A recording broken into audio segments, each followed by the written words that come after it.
અત્ર ઉપસ્થિત મનોરથી પરિવાર એવं પુષ્ટિ સત્સંગ મહોત્સવમાં સત્સંગ રસપાન કરવા માટે આવેલા ભાગ્યવાન ભગવદીજનો,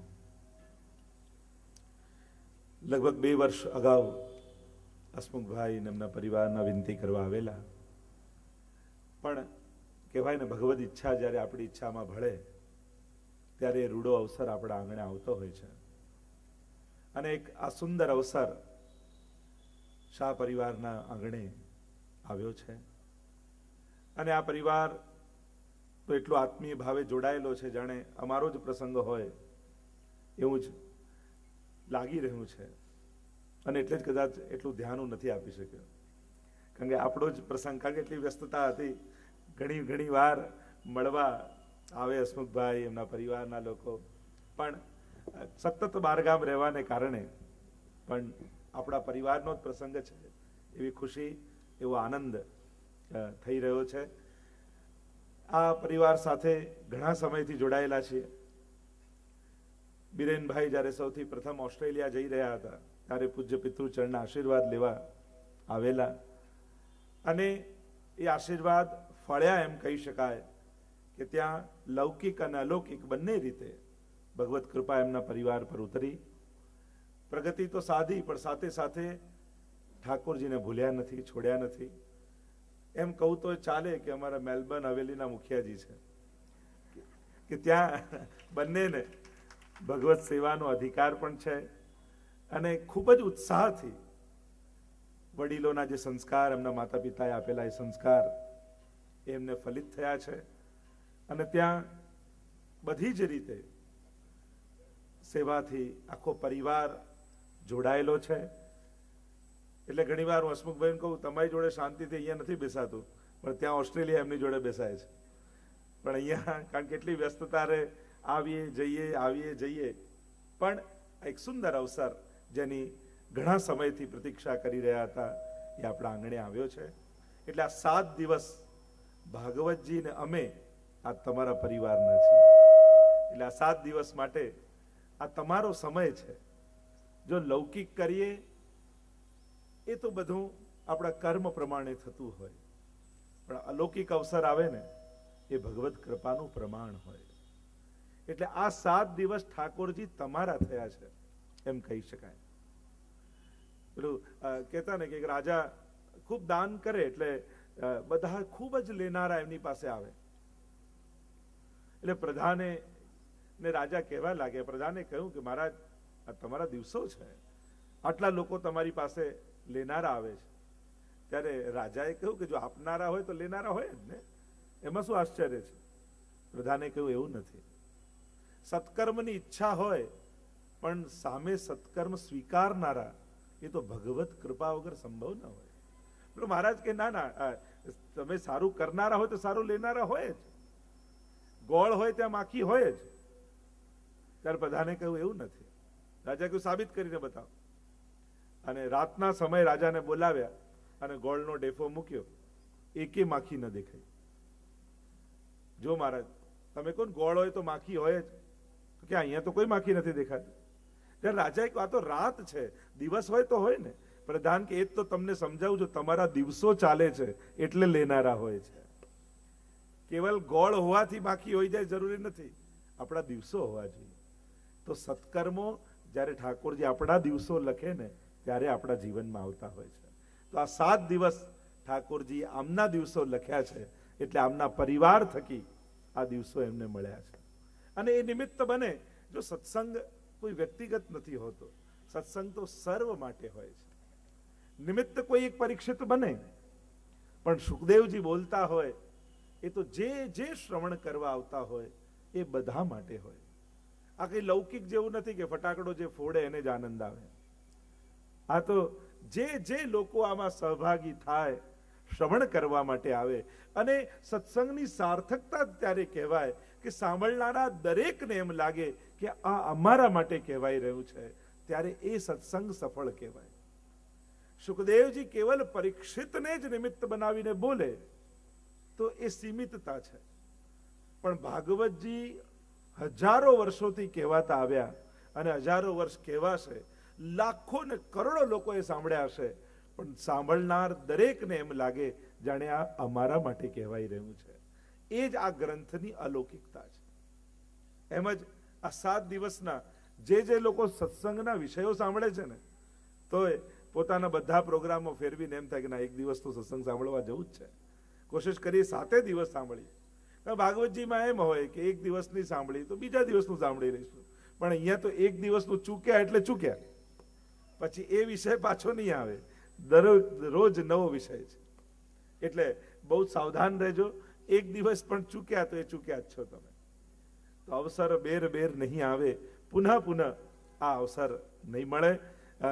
રોજના નવા વિષયોની સાથે જાણે આખા પુષ્ટિ માર્ગને આ 7 દિવસમાં પાન કરવાનો એક રૂડો અવસર આપણને મળ્યો છે. આંબાવડીના વૈષ્ણવ સૌભાગ્યશાળી છે, કારણ કે કથા થવાની હતી મણિનગર, પણ થતા અહીંના વૈષ્ણવનો કદાચ લાભ અધિક લખાયો હશે, એટલે આંબાવડી વાળા સેટેલાઇટ વાળા તાળીઓ વગાડતા લાગે. તો કથા ખેંચાઈને અહીંયા આંબાવડીના આંગણે આવી છે. પણ કોઈ પણ સ્થળે થાય, મુખ્ય વાત તો ભગવત ચર્ચાની છે, ભગવત સત્સંગની છે. અને એ 7 દિવસ સુધી 2 ઘડી જીવ્યાનો આનંદનો અનુભવ આપણે કરવાના છીએ. અને આમાંથી એકે વિષય ભાગવતજીના બહારનો નથી. પુષ્ટિ માર્ગનો કોઈ પણ વિષયની ચર્ચા થતી હોય ત્યારે એમ નહીં માનવું કે આ ભાગવતજીથી જૂનું છે. ભાગવત સુધારસ મતકે અપનો પંથ જતાયો. આ તો ભાગવતનું મંથન કરી જે નવનીત નીકળ્યું, જે માખણ નીકળ્યું, એ જ માખણ આપણે 7 દિવસ સુધી ખાવાના છે. એટલે આ ભાગવતજીથી જુદું નથી. ભાગવતજીનું જે ફળ છે એ જ ફળ આ સત્સંગનું છે. એટલે આને જુદું ન માનતા કે ભાગવત કથાનું જુદું ફળ, ભાગવત કથા જુદી. આ 7 દિવસમાંથી એકે વિષય ભાગવતજીના બહારનો નથી. એ જ ભાગવતજીની લીલાઓ, એ જ ભાગવતજીના સ્વરૂપો, એ જ ભાગવતજીની કથાઓનું નવનીત આ 7 દિવસ સુધી આપણે પાન કરવાના છે. અને જે ભાગવતજીનું ફળ છે એ જ ફળ આ 7 દિવસની કથાનું છે. એટલે એવું પણ ન વિચારતા કે ભાગવતજીની કથાનું ફળ અન્ય છે અને એ વધારે, આ ઓછું, યા આ વધારે, યા ઓછું. ના, આ જ સર્વ વિષયો ભાગવતજીની ભીતર બિરાજે છે.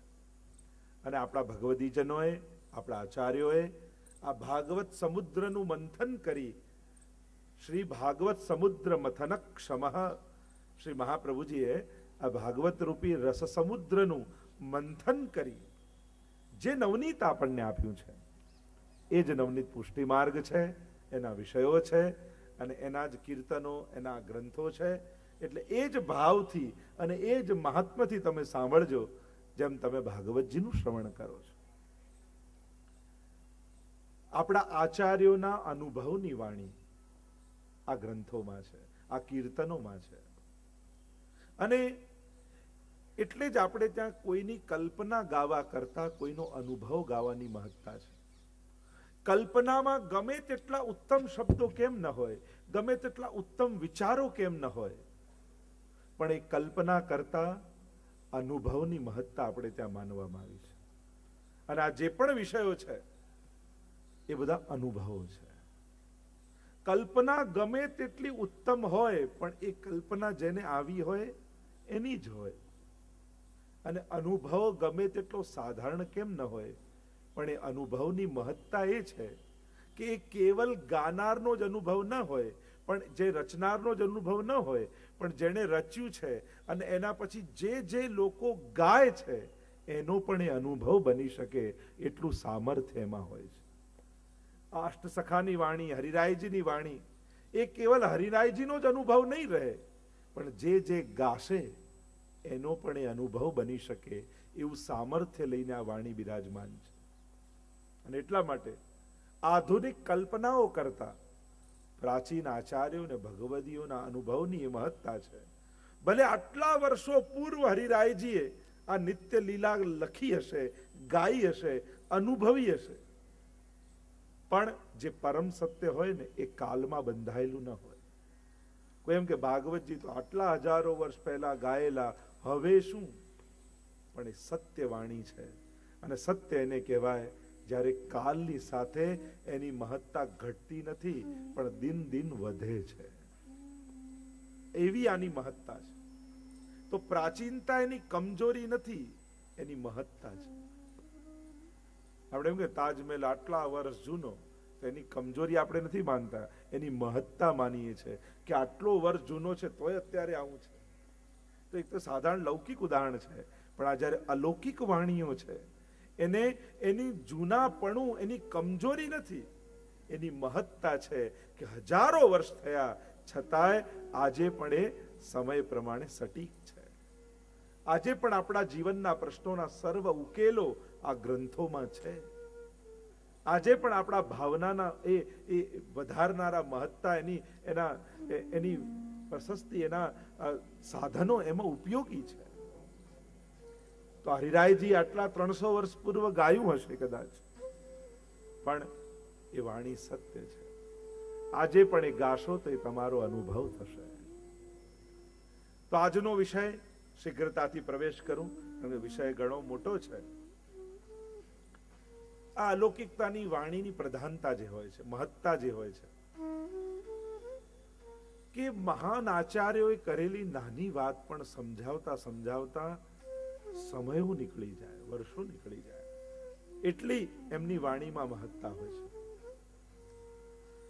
અને એમાં પણ પ્રભુની ગાથા ગાવાની હોય ત્યારે રચનારને તો એમ જ લાગે કે હજી ઘણું રહી ગયું, હજી ઘણું રહી ગયું, હજી ઘણું રહી ગયું. કહેનારને પણ એવું જ લાગે હજી ઘણું રહી ગયું, હજી ઘણું રહી ગયું. અને તૃપ્તિ ના, આ અસીમિતતા છે. અલૌકિક હોય ને જે પણ તત્વ, એ સમય, પરિસ્થિતિ, સંજોગો, પરિસ્થિતિઓ, એ કોઈ સ્થાન આમાં બંધાયેલું ન હોય. એ અસીમિતતા હોય અલૌકિકતામાં, અને એ અસીમિતતા જ એની અલૌકિકતા છે. ઘણા પદો એવા હશે તમને એમ થાય કેટલી વાર ગાયા, પણ જેટલું ગાવ ને જેટલું આવડે એટલું એમ થાય કે આને જ ગાઈએ.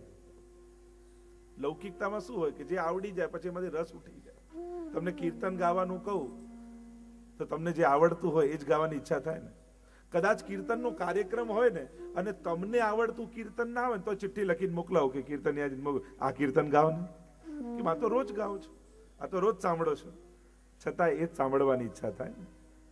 આ લૌકિકતા છે, એમાં અતૃપ્તિ બની જ રહે. એમ લાગે મુહુ રહો રસિકા ભૂઈ ભાવુકા. એટલે જ ભાગવતજીમાં કહ્યું કે વારંવાર આનું પાન કરતા રહે. तो आइए प्रवेश करते हैं श्री हरिराय महाप्रभु जी कृत नित्य लीला. પુસ્તિકા સમયસર તમારા હાથમાં આવી ગઈ છે, એટલે તમે એનું અવગાહન કરી શકશો. શ્રી હરિરાયજી કૃત નિત્ય લીલા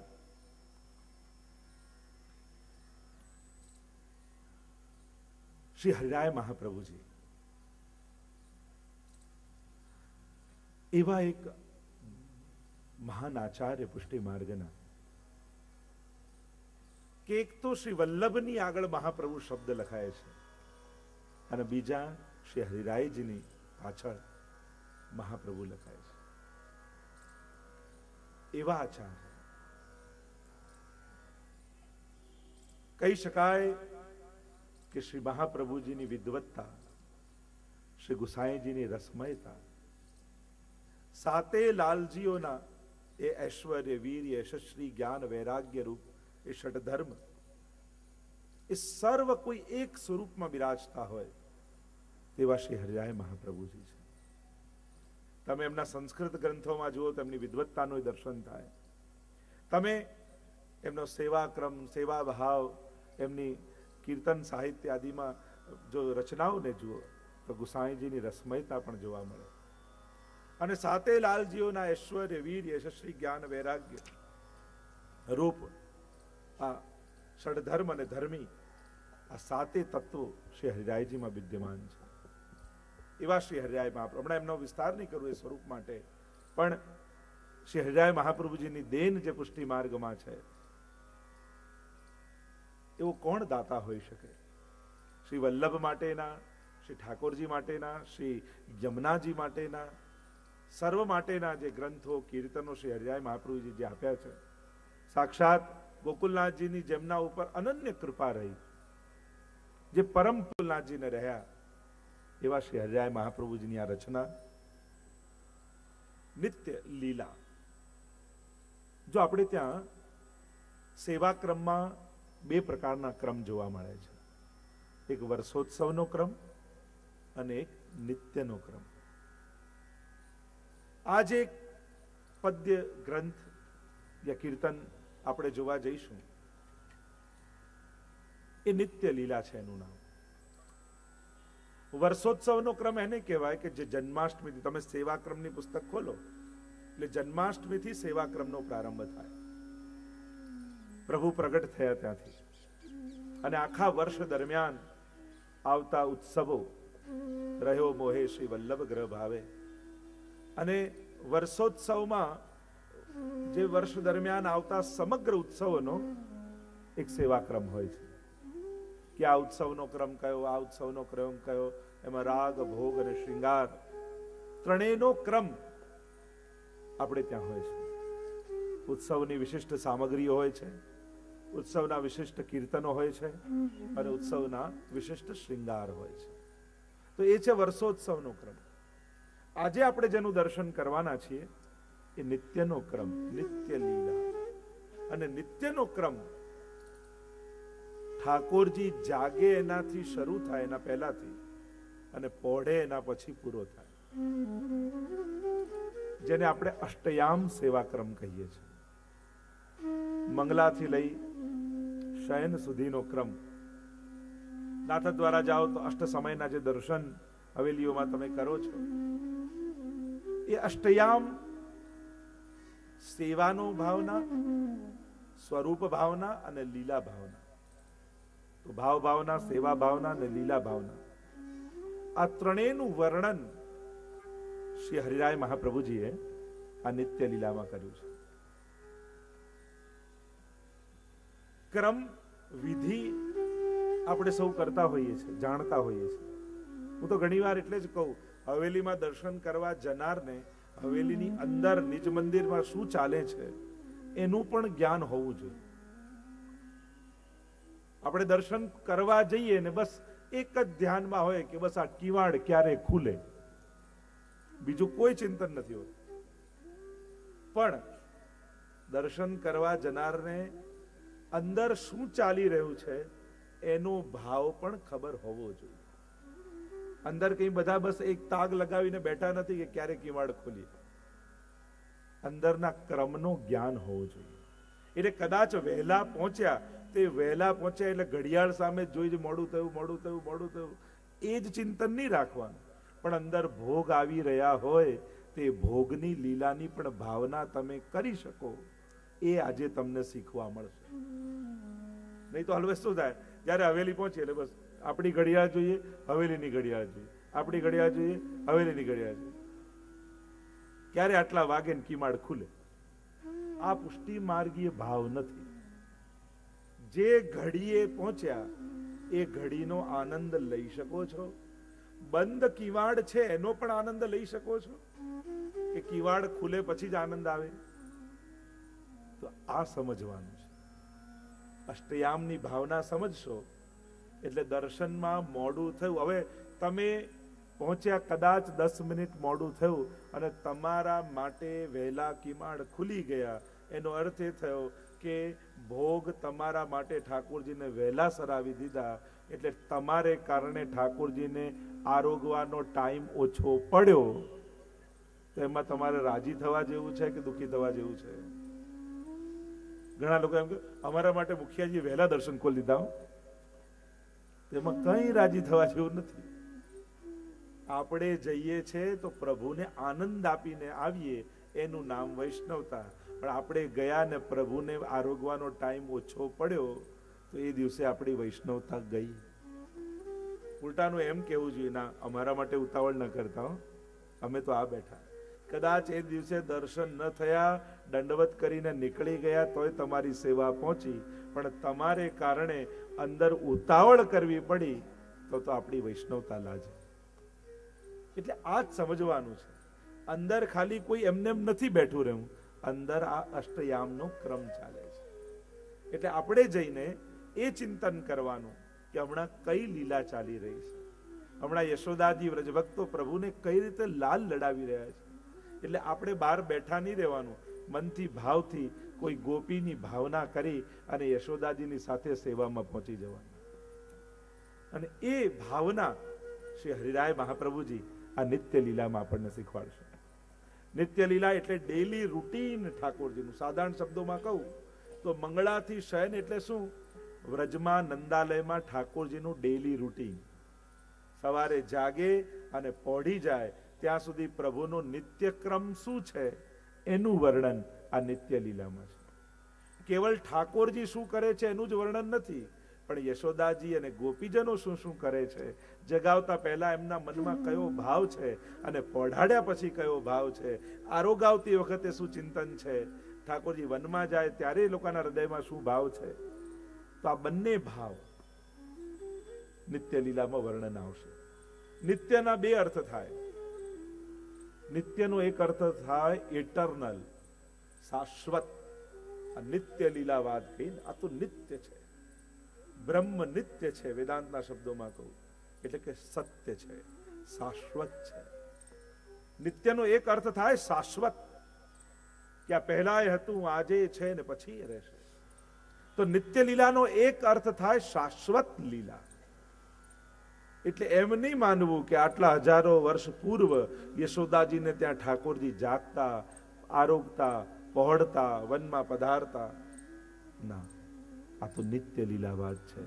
આજે પણ ગોકુલમાં યશોદાજીને ત્યાં લાલન જાગે છે, આજે પણ આરોગે છે, આજે પણ પહોળે છે, આજે પણ ગાયોને ચરાવવા વનમાં પધારે છે. પુષ્ટિ માર્ગમાં ભૂતકાળ નથી, ત્યાં નિત્યતા છે. પુષ્ટિ માર્ગને સમજવા માટે એક વાત સમજી લેવી જોઈએ. અહીંયા નિત્ય લીલાવાદ છે, શાશ્વતતા છે. અહીંયા કોઈ પણ લીલાને ભૂતકાળ નથી મનાતી, શાશ્વત મનાય છે. અને એટલે જ તો પૂર્વમાં જે ઉત્સવો થયા આજે પણ મનાવીએ છીએ. એમ થાય કે ઠાકોરજી સતગરામાં પધાર્યા, શ્રીનાથજીનો પાટોત્સવ મનાવીએ તો એ તો ત્યારે થયું, હવે શું? ગુસાઈજીનું પ્રાગટ્ય તો ત્યારે થયું, હવે શું? હવે કેમ મનાવવાનું? યહ પ્રાગટ્ય હોત હૃદય મેં. આ બધું આજે પણ થઈ રહ્યું છે. અલૌકિક તત્વો કાળમાં બંધાયેલા નથી હોતા, એ શાશ્વત હોય છે. પુષ્ટિ માર્ગને સમજવા માટે આ એક નિત્ય લીલાવાદનો સિદ્ધાંત સમજી લેવો જોઈએ કે જે લીલાઓ થઈ એ થઈ જ રહી છે, એ બંધ નથી થઈ. આ પ્રભુનો નિત્ય લીલાવાદ છે. એટલે આજે પણ દાન લીલાના દિવસો આવે તો દાનના મનોરથો થાય, કારણ કે આજે પણ ઠાકોરજી આ લીલા કરે છે. રાસનો સમય આવે તો આજે પણ ઠાકોરજી રાસ કરે છે. આજે પણ અન્નકૂટ આવે તો એ લીલા થઈ રહી છે. એટલે કરી હતી એવું નથી, આજે પણ ઠાકોરજી આ લીલાઓ કરી રહ્યા છે. આ છે નિત્ય લીલાવાદ. એટલે પુષ્ટિ માર્ગનો આ પહેલો એક સિદ્ધાંત સમજી લો. નિત્ય એટલે એક અર્થ ઇટરનલ, શાશ્વત. આ શાશ્વત લીલાઓ છે. આજે પણ મંગળાથી લઈ શયન સુધીની લીલાઓ અખંડ રૂપે ચાલી રહી છે. અને બીજો અર્થ નિત્યનો થાય ડેલી, નિત્યની લીલા, રોજની લીલા. તો આ એક રોજની પ્રભુની લીલાઓ છે, મંગળાથી લઈ શયન સુધી. તો પુસ્તિકા બધા જ પોતપોતાના હાથમાં રાખજો, જેથી મારી સાથે તમે ગાઈ શકો, એના એક એક શબ્દોનું તમે ચિંતન કરી શકો, अवगाहन કરી શકો. आइए प्रवेश करते हैं हरिराय जी के स्वर में स्वर मिलाकर और बब्बे टूको આપણે ગાતા જઈશું અને એનું अवगाहन કરતા જઈશું. प्रात समय ब्रजबाला गावत मंगल गीत रसाला कर श्रृंगार मथनिया धोवे अपनो अपनो दयो विनोवे प्रात समय व्रजबाला गावत मंगल गीत रसाला करी श्रृंगार मथनिया धोवे अपनो अपनो दयो विलोभे.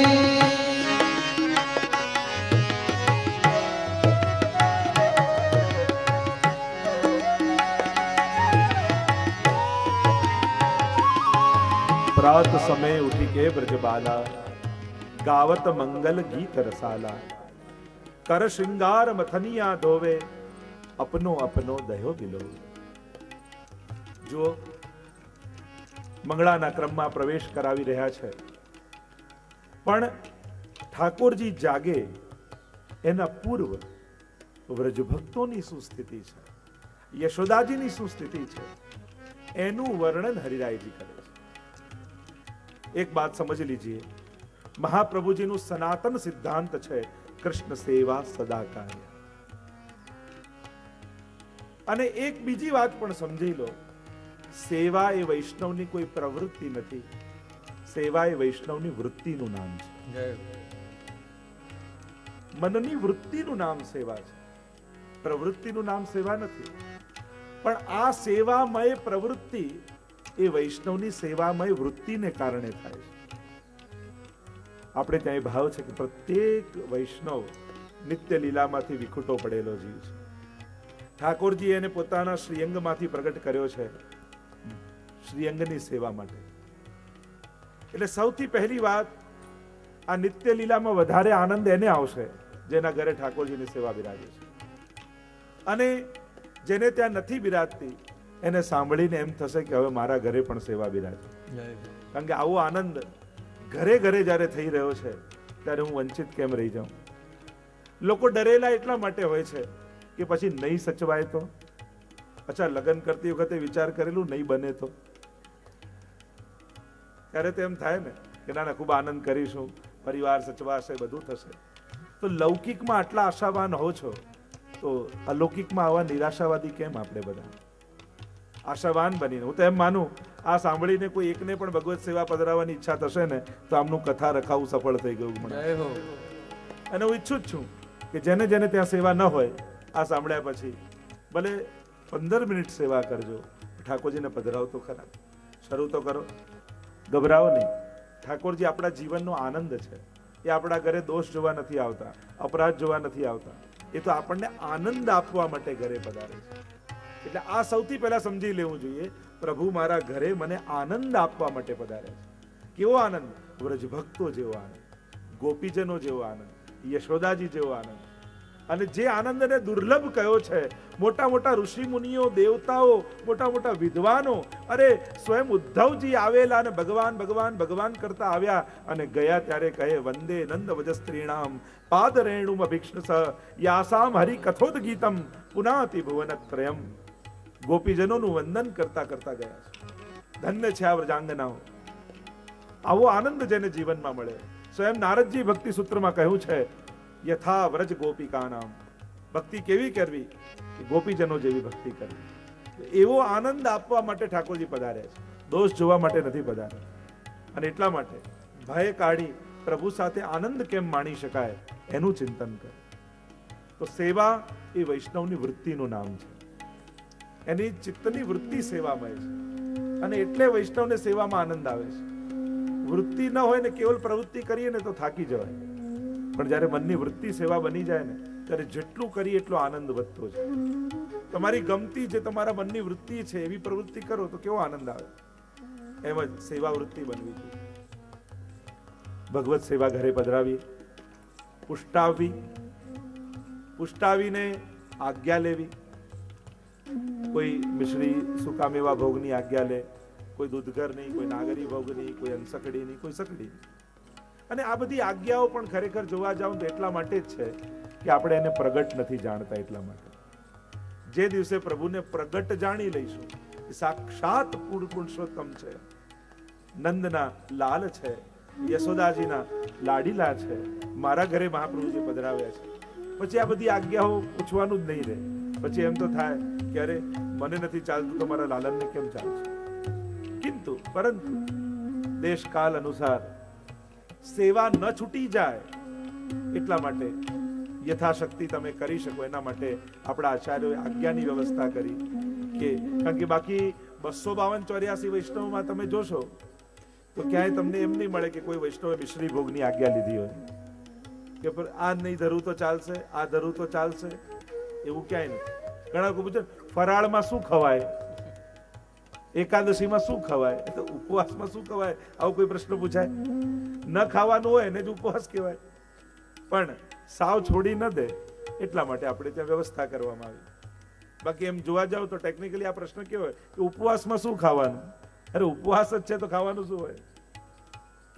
પરંતુ હવે દેહ નથી રહ્યા અને જેવા અનુકૂળ સાવ છોડી ન દઈએ એના માટે આપણા ધર્મમાં વ્યવસ્થાઓ ઊભી કરવામાં આવી છે.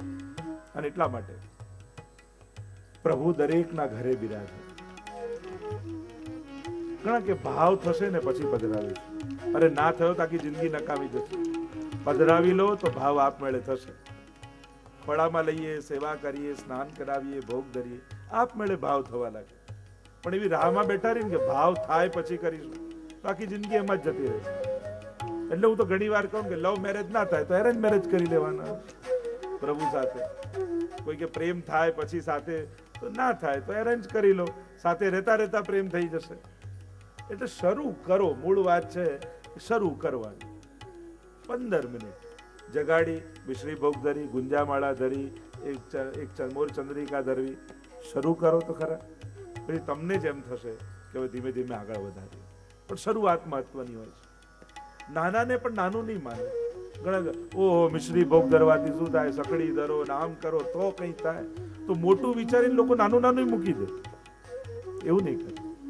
નાનાથી શરૂઆત કરીએ તો ક્યારેક મોટા સુધી પહોંચાશે. મારા મને તો કોઈ નાનું નથી. ભલે મિશ્રી ભોગ પણ ધરે એ પણ મહાન છે. ઠાકોરજી એના હાથે મિશ્રી લે છે, કેવો ભાગ્યશાળી એ જીવ હશે. નહીં તો પ્રભુ કોઈના હાથનું લે જ નહીં. પણ એના હાથે મિશ્રી આરોગ્ય છે ને, આપણા માટે તો એ પણ ભાગ્યશાળી જીવ કહેવાય કે એના ઘરે ઠાકોરજી બિરાજે છે. એના માટે અહોભાવ રાખો. ઘણી વાર સકડી ભોગ ધરતા હોય મિશ્રી વાળા નાનો, આ બધા મિશ્રી વાળા આમ આમ આ બાજુમાં આવી જાઓ, બધા ખૂણામ કરી દે. તો કોઈના માટે પણ ન્યૂન્ય ભાવ આપણા ચિત્તમાં ક્યારેય ના આવવો જોઈએ. ક્યારેય નહીં. જેના ઘરે પણ પ્રભુ બિરાજે છે એના માટે ક્યારેય ન્યૂન્ય ભાવ આપણા. આપણે કોણ આ સરખામણી કરવા વાળા કે આ મિશ્રી વાળા નાના પેલા મોટા? નાનો મોટો કોઈ નથી હોતું. આપણું સમર્પણ અધિક થાય. મહાપ્રભુજીની આજ્ઞા છે સર્વ સમર્પિતમ ભક્ત્યા કૃતાર્થોસી સુખી ભવ. સર્વ સમર્પણ કરીને તું સુખી થઈ જાય. અસમર્પિત વસ્તુ નામ તસ્માદ વર્ચનમાં ચરે. તો સમર્પિત કરવા માટે ઠાકોરજીને નથી પધરાવતા આપણે, પણ ઠાકોરજી બિરાજે છે એટલે સમર્પિત વસ્તુનો આપણને આનંદ મળે છે. ઘણા લોકો અમારે ત્યાં તો ઠાકોરજીનું બધું જુદું બને. તો આવો પણ પુષ્ટિમાનનો સિદ્ધાંત નથી કે પ્રભુ માટે જુદું બનાવવાનો. સિદ્ધાંત શું છે? પ્રભુ માટે જ બનાવવાનું. મહાપ્રભુજી ક્યાંય એવી આજ્ઞા નથી કરી કે પ્રભુ માટે બધું જુદું કરજો. મહાપ્રભુજી એમ કહે છે પ્રભુ માટે જ કરજો. એવી આપણે ત્યાં આજ્ઞા છે. પણ આચાર વ્યવસ્થા નથી સચવાતી, એને કારણે પ્રભુ માટે અલગ બનાવીએ છીએ. પણ પ્રભુ માટે અલગ બનાવીએ છીએ એનો મત મનમાં નહીં રાખો કે અમારે તો બધું ઠાકોર માટે જુદું. તો પ્રભુને જુદા રાખવાનો કોઈ સિદ્ધાંત નથી. પ્રભુ માટે જીવવાનો સિદ્ધાંત છે. પુષ્ટિ માર્ગ પ્રભુ માટે જીવવાની વાત કરે છે. તો એ પણ વાત છે. અને એટલા માટે નાના નાના વિવેકો જીવનમાં આવે. પણ એક વાત સમજી લેવી, પ્રભુ આપણા જીવનનો આનંદ છે અને એ આનંદ મહાપ્રભુજી આપણને દાન કરે છે. તો આ નાના નાના સિદ્ધાંતોને જોઈશું. સેવા દરેકના ઘરે બિરાજે, તત્સુખનો ભાવ એ પ્રધાન સિદ્ધાંત છે.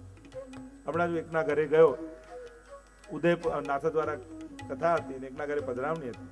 તો પ્રભુનું મંદિર ઘરમાં બનાવેલું, એટલું સુંદર હતું. એની ઉપર જ ઘરનું નામ જ લખેલું તત્સુખ. પ્રભુના સુખનું આ સ્થાન છે. અને આજ પુષ્ટિમાર્ગનો મૂળ સિદ્ધાંત. પુષ્ટિમાર્ગ કંઈ અઘરો નથી, બસ મુખ્ય વાત સમજી લેવાનું. પ્રભુનું સુખ એમાં જ પુષ્ટિમાર્ગ સમાયેલો છે. હું જે પણ કરું છું એમાં ઠાકોરજીનું સુખ છે. બસ આ એક પ્રશ્ન પોતાની જાતને પૂછી લેશો ને, પછી કોઈ ચોપડી વાંચવાની જરૂર નહીં પડે. તમને જ ઉત્તર મળતા જશે. અને જે ઉત્તર મળશે એ પુષ્ટિમાર્ગનો સિદ્ધાંત હશે. એક જ પ્રશ્ન પૂછો જાતને, આમાં મારા ઠાકોરજીનું સુખ છે કે નહીં? બસ એનો જે જવાબ મળશે એ સિદ્ધાંત હશે. आइए प्रवेश करते हैं नित्य लीला में. प्रात समय उठ के ब्रजबाला गावत मंगल गीत रसाला. सब गाइए. सिंगार मथनिया अपनो दयो विलोभे प्राप्त समय उठ તમારો અવાજ મને નથી આવતો. ब्रजबाला ગાવત મંગલ અમદાવાદના વૈષ્ણવ બહુ સારું ગાયું, મેં સાંભળ્યું છે. અપનો अपनो दयो विलोभे श्री हरिराय महाप्रभु जी व्रज का दर्शन करते મંદિરમાં પ્રવેશ કરો ને સેવામાં, ત્યારે એવું નહીં વિચારું કે હું મારા એક રૂમમાંથી બીજા રૂમમાં જઉં છું. ત્યારે એમ વિચારું કે મેં વ્રજમાં પ્રવેશ કર્યો. સ્નાન કરી ચરણામૃત મુખમાં લઈ જ્યારે તમે પ્રવેશ, ચરણામૃત એટલે વ્રજરજ, અને વ્રજરજને જ્યારે મુખમાં પધરાવો એટલે ભૂલી જવું કે કોઈ દેશમાં છો, કોઈ ગામમાં છો, ઘરમાં છો. પછી તમે વ્રજમાં પ્રવેશ કરો છો. અને ઠાકોરજી ક્યાં બિરાજે છે? કોઈના ફ્લેટમાં કે કોઈના બંગલામાં નહીં, વ્રજમાં. સેવાનો આનંદ લેવો હોય તો સૌથી પહેલા મનને સેવામાં જવા માટે તૈયાર કરવું પડે. जय बोलो અને જ્યાં સુધી મનને એમ લાગ્યા કરશે કે હું ઘરે છું, ત્યાં સુધી ઠાકોરજી દૂર લાગશે. અપરસ કરીને ચરણામૃત મુખમાં લઈને જ્યાં સેવામાં જાઓ ત્યારે ભૂલી જવું કે કોઈ ઘરમાં, હું વ્રજમાં પ્રવેશ કરું છું, નંદાલયમાં પ્રવેશ કરું છું. જો આપણે ત્યાં બે પ્રકારનો સેવા ભાવ ચાલશે, અને નિત્ય લીલામાં આ બંને ભાવ હરિરાયજી બતાવ્યા છે, નંદાલયની ભાવથી સેવા અને નિકુંજના ભાવથી સેવા. આ બંને ભાવથી આપણે ત્યાં સેવા થાય છે. બાલ ભાવ અને કિશોર ભાવ, વાત્સલ્ય ભાવ અને નિકુંજનો માધુર્ય ભાવ, આ બંને ભાવથી ભગવત સેવા થાય છે. અને આ બંનેનું વર્ણન શ્રી હરિરાયજી આ નિત્ય લીલામાં કરેલું છે. એટલે આ બંને ભાવ સાથે ચાલશે. કારણ મહાપ્રભુજી આજ્ઞા કરે છે, સર્વદા સર્વભાવેન ભજનીયો વ્રજાધિપ સ્વસ્યાયમેવ ધર્મો હિ નાન્યક્વાપી કદાચન. સર્વદા સર્વભાવે વ્રજાધીપની સેવા કરવી. કોની સેવા કરવી? વ્રજનાધીશની. એટલે આપણા સેવ્ય કોણ? વ્રજેશ. વ્રજમાં જે ગોપીજનોના પરિકરમાં અને યશોદાજીની ગોદમાં આ બંને સ્થાનમાં જે બિરાજે છે એ આપણા સેવનીય છે. એટલે આ બંનેનો ભાવ ચાલશે. એક જે ગોપીજનોના પરિકરમાં છે, અને બીજા જે યશોદાજીના ગોદમાં, યશોદોત્સંગ લાલિત. આ બંને આપણા સેવનીય સ્વરૂપ છે. એટલે આ બંનેના ભાવથી સેવા. એટલે આ નિત્ય લીલામાં જે જે વર્ણન હરિરાયજી કરશે, એટલે બાલ ભાવ પ્રગટ રૂપે કહેશે અને કિશોર ભાવ ગૂઢ રૂપે સંકેત કરશે. અને બંને ભાવની આપણે ચર્ચા કરતા જઈશું. હરિરાય મહાપ્રભુજી વ્રજનું દર્શન કરી રહ્યા છે. પ્રભાત થઈ છે વ્રજમાં, પ્રાત સમય ઉઠી બ્રજબાલા, ગાવત મંગલ ગીત રસાલા. પ્રાત સમય બ્રજબાલાઓ પ્રાત સમય ઉઠી ગયા છે. આ બ્રજબાલાના અનેક ભાવ બતાવ્યા. હું કુમારિકાઓ, જે 16,000 કુમારિકાઓ નંદ બાબા બંગાળથી લઈને આવેલા, જેમણે કાત્યાયની આદિ વ્રત કર્યું છે, અને ઠાકોરજીની સેવા માટે જ આ લોકો નંદાલયમાં રહે છે. 16 વર્ષની આ કુમારિકાઓ યા બ્રજબાલાઓ નંદાલયમાં ઠાકોરજીની સેવા માટે રહે છે. અને એટલે જ વેણુ ગીત, યુગલ ગીતમાં આદિમાં આવે છે, દેવકી સુત પદાંબુજ લબ્ધ લક્ષ્મી. ત્યાં આશ્ચર્ય થાય આપણને કે આ ગોપીજનોને ઠાકોરજીને દેવકી સુત કહે છે. એટલે કે શું ગોપીજનો જાણે છે કે દેવકીજીના બાળક છે ઠાકોરજી? દેવકી સુત પદાંબુજ લબ્ધ લક્ષ્મી, દેવકીજીના પુત્ર. આવું કેમ? અને આ શ્લોક કોણ ગાઈ રહી છે? કે આ બ્રજબાલા, જે કુમારિકાઓ, જે અગ્નિ રૂપ કુમારિકાઓને નંદ બાબા રાખે છે નંદાલયમાં ઠાકોરજીની સેવા માટે. તો શું એ ઠાકોરજીને જાણે છે? અને આવું ગીત ગાતા ગાતા વેણુ ગીત, યુગલ ગીતમાં દેવકી સુત કહે છે. નંદ સુત કહેવા જોઈએ કે યશોદા સુત કહેવા જોઈએ? દેવકી સુત કેમ યાદ કરે? ત્યારે આચાર્ય અર્થ બતાવ્યો. કારણ કે આ નંદાલયમાં રહે છે અને નંદ બાબાને બાબા કહે છે, અને યશોદાજીને મૈયા કહે છે. અને યશોદાજીને મૈયા કહે છે, અને જો ઠાકોરજીને યશોદાજીના સુત કહે તો એમના ભાઈ થઈ જાય, કારણ કે એમને માં કહે છે અને બાબા કહે છે. એટલે જાણી કરીને કહ્યું, દેવકી સુત પદાંબુજ લબ્ધ લક્ષ્મી. આ અમે જાણીએ છીએ આપ યશોદાજીના પુત્ર નથી, આપ તો દેવકીજીના પુત્ર છે, અને અમારો ભાવ આપના માટે માધુર્ય ભાવ છે, અને એટલા માટે જાણી કરીને દેવકી સુત પદાંબુજ લબ્ધ લક્ષ્મી કહ્યું. વેણુ ગીત યુગલ ગીતમાં દેવકીના સુત કહ્યા. તો વ્રજબાલાઓ પ્રાતકાલ જાગી ગઈ છે. ઠાકોરજીની સેવામાં જવું હોય પહેલા જાગી જવું. હવે ઘણાને આ તકલીફ હોય સેવામાં. જો હું સાથે સાથે વ્યવહારાત્મક સેવાના ક્રમ પણ લેતો જઈશ, એટલે આપણી સાથે સાથે વાત ચાલતું જાય, કારણ કે સમય પછી પહોંચી નહીં શકાય. તો આથી દૈવિક આનું ચિંતન પણ કરીશું ને સાથે વ્યવહાર આપણા જીવનમાં આ સેવા કેમ પ્રવેશે એની પણ વાત કરીશ. ઘણીવાર ઘણાને એ તકલીફો કે સેવા પધરાવી છે, સેવા કરવી છે, પણ સવારનો સમય અનુકૂળ નથી આવતો. ઓફિસે જવાનું હોય બધાને, રસોઈ કરવાની હોય, બાળકો સ્કૂલે જવાના હોય, સેવા કરવાની તો બહુ ઈચ્છા થાય, પણ સવારે અમને ટાઈમ જ નથી રહેતો. વાંધો નહીં, તમે પુષ્ટિ માર્ગમાં છો, 12 વાગે પણ બપોરે ઠાકોરજીના મંગળા કરાવી શકો છો. પુષ્ટિ માર્ગમાં કાલ બાધક નથી, સાધક છે. ઘણાને એમ થાય, આટલા મોડા કઈ રીતે જગાવાય? અચ્છા, તો આટલા વહેલા પોઢાવી દેવાય? તમે પોઢાવી દો છો તો વહેલા, ક્યાં રાતના પોઢાવો છો? ત્યારે તો રૂચી સખી અને સેજ બનાવી, ત્યારે તો અંધારું થઈ જાય, રાતે પડી જાય, પ્રભુને નિંદ્રાએ આવી જાય, પોઢીએ જાય, તો એનો વાંધો નહીં, પણ મોડા જગાવાય નહીં ના, વાંધો નથી.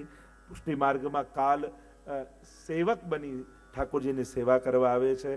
એટલે જ્યારે તમે કીર્તન ગાઓ જગાવવા માટે કે લાલન જાગો હો ભયો ભોર, ઠાકોરજીની ભોર ત્યારે જ થાય છે.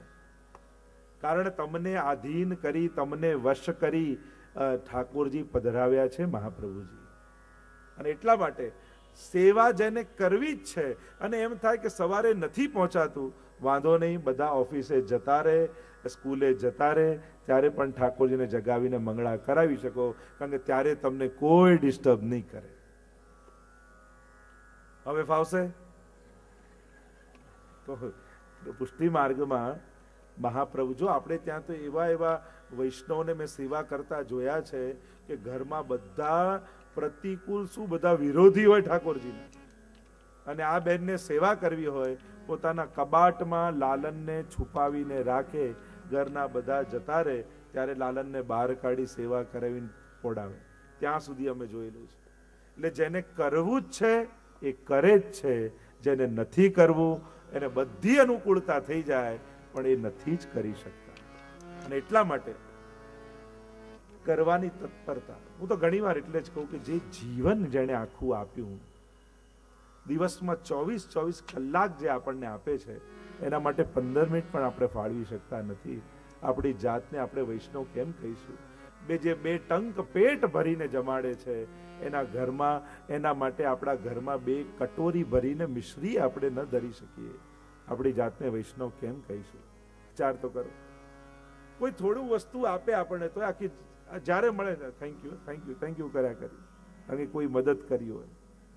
જેણે આખું જીવન આપ્યું એને 10 મિનિટ પણ સવારે ઉઠીને આભાર નહીં માનવાનો. ચિંતન તો કરો, વિચાર તો કરો. કોઈ વ્યક્તિ થોડીક મદદ કરે, આખી જિંદગી એનો આપણે આભાર ભૂલતા નથી, કાયમ એનો આભાર માન્યા કરીએ જ્યારે મળે ત્યારે. અને જે ભગવાન આપણને જીવન આપે છે એ આપણને યાદે નથી આવતું. વિચાર તો કરો, ક્યારે આપણે એને યાદ કરી? આપણે તો વ્યક્તિઓને યાદ કરી, આણે મદદ કરી, આણે મદદ કરી, આણે આપણને સેટ કર્યા, પણ એને સેટ કોણે કર્યો એને ભૂલી જઈએ છીએ. એને આપણને મદદ કરવા માટે કોણે પ્રેર્યો એ ભૂલી જઈએ છીએ. ઉઠતો હાથ દેખાય છે, પણ એ હાથને ઉઠાડ્યો કોણે? એ ભગવાન જેણે પ્રેરણા આપી એને એ ભૂલી જવાય છે આપણાથી. અને એટલા માટે વૈષ્ણવ છો, સત્સંગમાં તમે ઉપસ્થિત છો, ખાસ તમને કહીશ, જો મોટા ભગવદીઓને પણ 24 જ કલાક મળ્યા હતા. આપણને પણ ભગવાને કમ નથી આપ્યું. એમ નથી આપ્યું કે તું મારી સેવા નથી કરતો એટલે તને 20 જ કલાક દિવસના, આવું હોય છે. આપણને 24 કલાક જ આપે છે. ચાન્સ તો ભગવાન બધાને સરખો આપતા હોય છે, બધાને. મોટો સાયન્ટિસ્ટ હોય એને 24 કલાક મળે, ને ઘરે બેઠો રહેતો એને 24 કલાક મળે. પણ પેલો કંઈક સંશોધન કરીને સમાજને ઉપયોગી એવું કંઈક કરી જાય છે, અને પેલો કેવલ સૂતો 24 કલાક બગાડી જાય છે. તો ભગવાને તો વસ્તુ આપી. પેલો પ્રસંગમાં કહે ને કે સસરાને એમ થયું કે આ ઘરની જવાબદારી કોને સોંપું, 3 વહુ ઘરમાં, કોને આપું કે જેથી ઘર સાચવે. એટલે પરીક્ષા કરીને કહ્યું કે થોડાક બીના દાણા 5-5 દાણા વહુઓને આપ્યા. કહ્યું કે પછી હું જ્યારે માંગુ ત્યારે આપજો. 1 વર્ષ પછી 3 વહુને બોલાવી, કહ્યું કે મારા દાણા આપો. ત્યારે પહેલી વહુએ કહ્યું ક્ષમા કરજો, હું તો ખાઈ ગઈ તમે આપ્યું ત્યારે, બીજા નવા લઈને આપી દો કે ના ના ચાલશે. બીજીને કહ્યું કે મારા દાણા ક્યાં, પેલું કે મેં તમે જેમ આપે એમ સાચવીને રાખ્યા, ડબ્બી લઈને આવી લેવા તમારા દાણા. ત્રીજીને કહ્યું દાણા ક્યાં છે, પેલું કે ગાડા જોઈશે લાવવા માટે. કેમ ગાડા ભરી? હા તમે આપ્યા ને, મેં આંગણામાં વાવ્યા, એમાંથી થોડા ઉગ્યા તો બીજા ચોકમાં વાવ્યા, એ થોડા વધ્યા તો ખેતરમાં નાખ્યા, અને આજે ગાડા ભરી ભરીને લવાય એટલા એ દાણાઓ થઈ ગયા છે. તો એમ ક્ષણો આપણને આપી છે, એ ક્ષણોને વેડફો છો, વાપરો છો કે વાવો છો, એ તમારા ઉપર છે. ભગવાને તમને અવસર તો આપ્યા જ છે, મોકા બધાને 24 કલાક આપ્યા છે. ઘણા વેડફી જાય, ઘણા વાપરી જાય, પણ જે ભગવત સેવા કરે છે એ તો વાવીને જાય છે. બિરેનભાઈ તો એકાઉન્ટન્ટ છે. હવે તમે કથામાં ખર્ચું એ સ્પેન્ડ કહેવાય કે ઇન્વેસ્ટમેન્ટ કહેવાય? ઇન્વેસ્ટમેન્ટ કહેવાય ને, કારણ કે આ તો વાવ્યું છે તમે. ઠાકોરજી અનેક કરીને તમને પાછું આપવા. આ તો દરેકના હૃદયમાં એ બીજ વાવવા, ભક્તિના વાવવા માટેનો એક અવસર છે. એટલે પ્રભુએ આ જ્યારે ભગવત કાર્યમાં કંઈ પણ કરીએ એ વાપર્યું ન કહેવાય, તો ઇન્વેસ્ટ કર્યું કહેવાય, એ તો વાવ્યું કહેવાય. કારણ કે એક વાવેલું ભગવાન એક ગણીને પાછું નથી આપતા, અનેક કરીને પાછું આપતા હોય છે. અને એટલા માટે ભગવત સેવા માટે ભગવાને તો 24 કલાક આપણને જીવવા માટે આપ્યા, તો 15 મિનિટ, અડધો કલાક પણ એને પાછું આપવું એ આપણી ફરજ થઈ જાય છે. એનો આભાર માનો. અને એટલે હું ઘણી વાર કહું, આપ્યું ત્યારે જો આભાર ન માન્યો તો લઈ લે, પછી કયા મોઢે આપણે ફરિયાદ કરવા જઈશું કે તે કેમ લઈ લીધું? તો એણે જ આપેલું છે. તો પ્રાત સમય ઉઠી કે બ્રજબાલા, સવારે ઉઠી જાઉં, ઠાકોરજીની સેવા માટે જાગું. જ્યારે પણ આંખ ખુલે ત્યારે પહેલા ઠાકોરજી યાદ આવવા જોઈએ.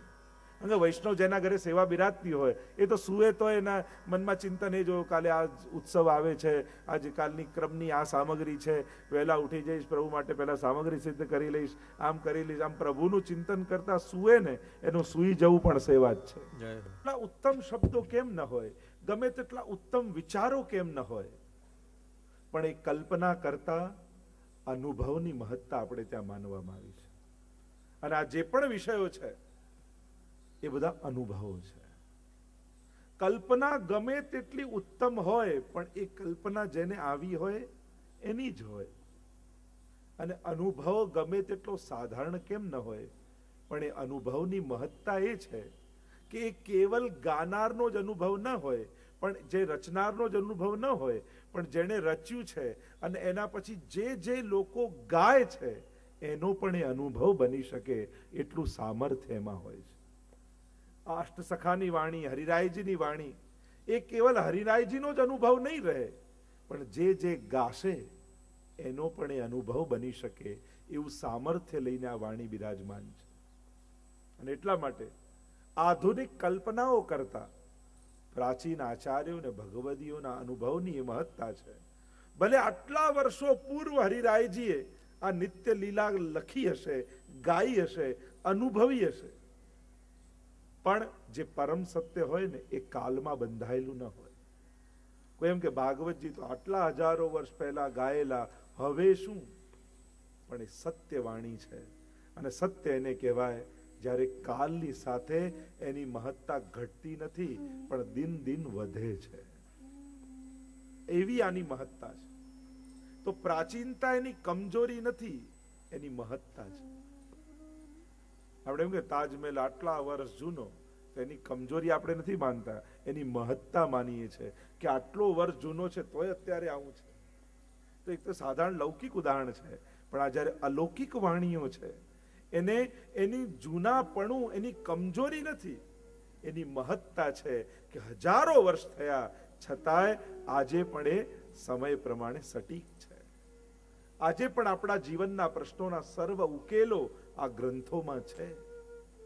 આજે પણ આપણા ભાવનાના એ વધારનારા મહત્તા એની પ્રશસ્તિ, એના સાધનો એમાં ઉપયોગી છે. તો હરિરાયજી આટલા 300 વર્ષ પૂર્વ ગાયું હશે કદાચ, પણ એ વાણી સત્ય છે. આજે પણ એ ગાશો તો એ તમારો અનુભવ થશે.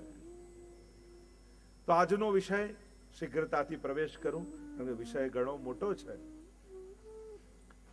આ અલૌકિકતાની વાણીની પ્રધાનતા જે હોય છે, મહત્તા જે હોય છે, કે મહાન આચાર્યોએ કરેલી નાની વાત પણ સમજાવતા સમજાવતા સમયો નીકળી જાય, વર્ષો નીકળી જાય, એટલી એમની વાણીમાં મહત્તા હોય છે. અને એમાં પણ પ્રભુની ગાથા ગાવાની હોય ત્યારે રચનારને તો એમ જ લાગે કે હજી ઘણું રહી ગયું, હજી ઘણું રહી ગયું, હજી ઘણું રહી ગયું. કહેનારને પણ એવું જ લાગે હજી ઘણું રહી ગયું, હજી ઘણું રહી ગયું. અને તૃપ્તિ ના, આ અસીમિતતા છે.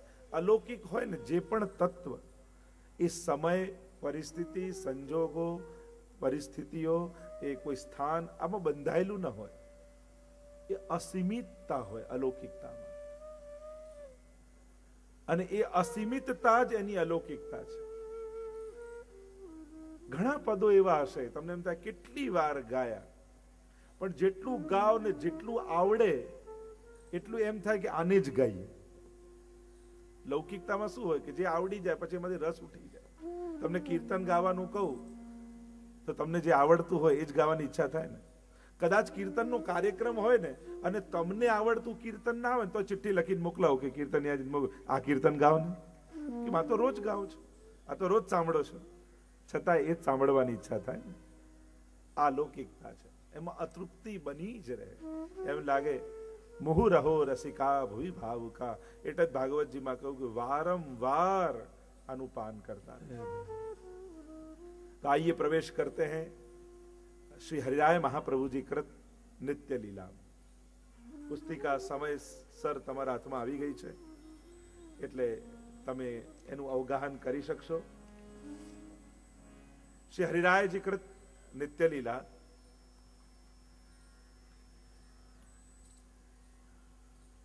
શ્રી હરિરાય મહાપ્રભુજી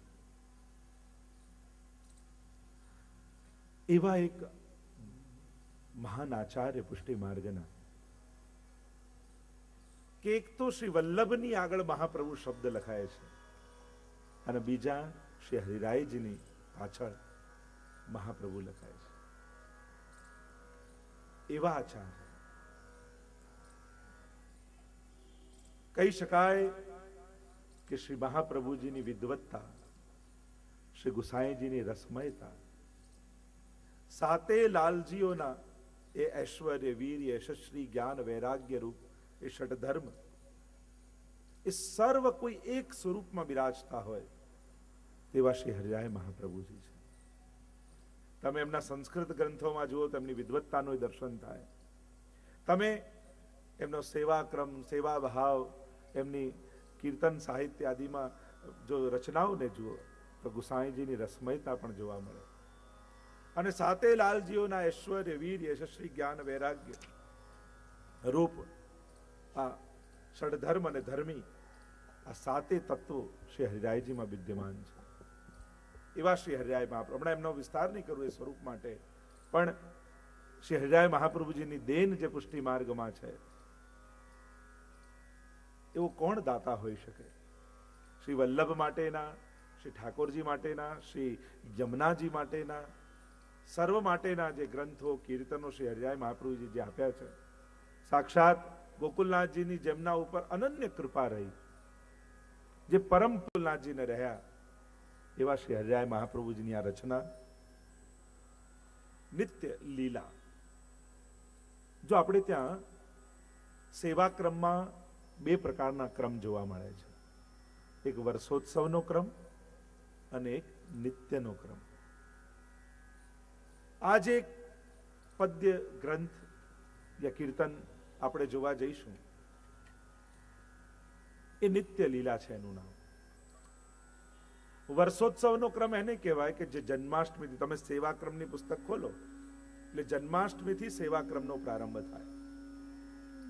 પ્રભુ પ્રગટ થયા ત્યાંથી અને આખા વર્ષ દરમિયાન આવતા ઉત્સવો રહ્યો મોહે શ્રી વલ્લભ ગ્રહ ભાવે, અને વર્ષોત્સવમાં જે વર્ષ દરમિયાન આવતા સમગ્ર ઉત્સવોનો એક સેવાક્રમ હોય છે કે આ ઉત્સવનો ક્રમ કયો, આ ઉત્સવનો ક્રમ કયો, એમાં રાગ, ભોગ અને શ્રૃંગાર ત્રણેયનો ક્રમ આપણે ત્યાં હોય છે.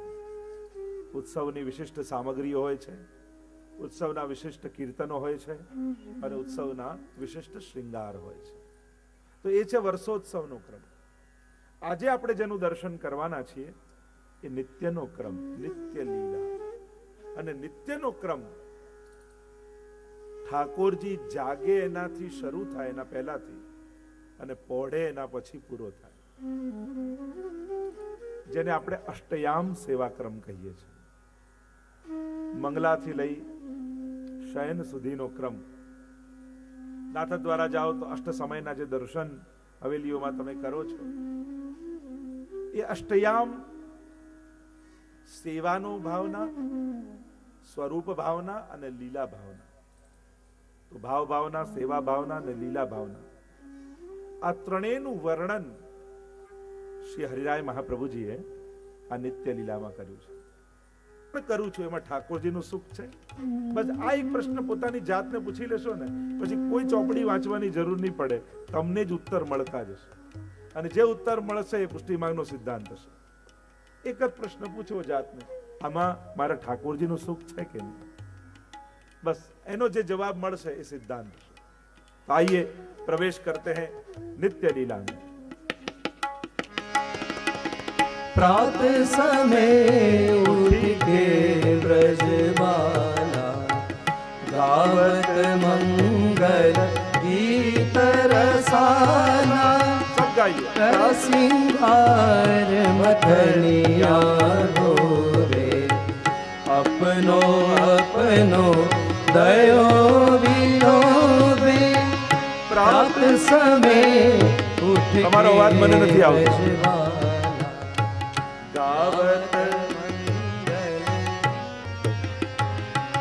અમદાવાદના વૈષ્ણવ બહુ સારું ગાયું, મેં સાંભળ્યું છે.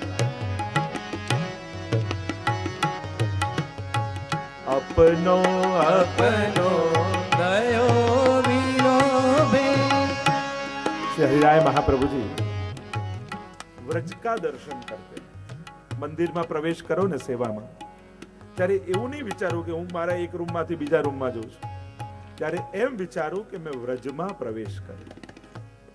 સ્નાન કરી ચરણામૃત મુખમાં લઈ જ્યારે તમે પ્રવેશ, ચરણામૃત એટલે વ્રજરજ, અને વ્રજરજને જ્યારે મુખમાં પધરાવો એટલે ભૂલી જવું કે કોઈ દેશમાં છો, કોઈ ગામમાં છો, ઘરમાં છો. પછી તમે વ્રજમાં પ્રવેશ કરો છો. અને ઠાકોરજી ક્યાં બિરાજે છે? કોઈના ફ્લેટમાં કે કોઈના બંગલામાં નહીં, વ્રજમાં. સેવાનો આનંદ લેવો હોય તો સૌથી પહેલા મનને સેવામાં જવા માટે તૈયાર કરવું પડે. અને જ્યાં સુધી મનને એમ લાગ્યા કરશે કે હું ઘરે છું, ત્યાં સુધી ઠાકોરજી દૂર લાગશે.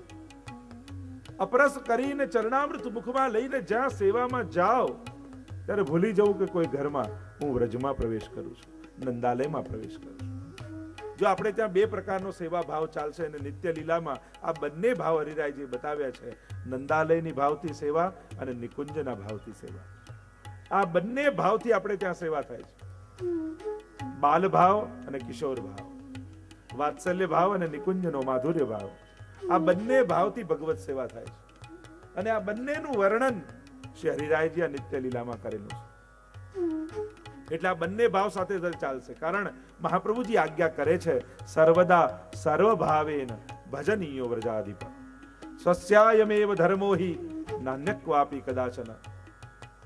સર્વદા સર્વભાવે વ્રજાધીપની સેવા કરવી. કોની સેવા કરવી? વ્રજનાધીશની. એટલે આપણા સેવ્ય કોણ? વ્રજેશ.